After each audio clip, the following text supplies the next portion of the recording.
Henry Martin యేసుక్రీస్తుని తన సురక్షకునిగా అంగీకరించిన తర్వాత భారతదేశానికి మిషనరీగా వెళ్ళాలి అని అనుకున్నప్పుడు తాను ఎంతగానో ప్రేమించి వివాహం చేసుకొనయ్యున్న లిదియా దగ్గరకొచ్చి తనతో కూడా భారతదేశానికి మిషనరీగా రమ్మని పిలిచినప్పుడు దేవుడు నిన్ను మాత్రమే ఆయన మిషనరీగా పిలిచాడు, నన్ను పిలవలేదు కనుక నీవే వెళ్ళు అని సమాధానం చెప్పినప్పుడు హెన్రీ మార్టిన్ ఏమాత్రం ఆలోచించకుండా భారతదేశానికి మిషనరీగా వచ్చాడు.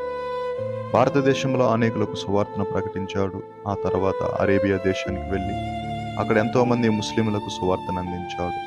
ఇస్తాంబుల్ అనే ప్రాంతానికి వచ్చినప్పుడు ఒక గుర్రాల సావడిలో విషజ్వరం చేత బాధించబడుతూ అక్కడే పండుకొని దేవునికి ప్రార్థిస్తూ తన ఆత్మను దేవునికి అప్పగించుకున్నాడు.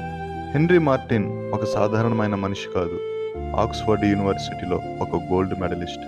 దేవుని కొరకు ఎంత గొప్ప త్యాగాన్ని చేశాడో మనం చూడగలం.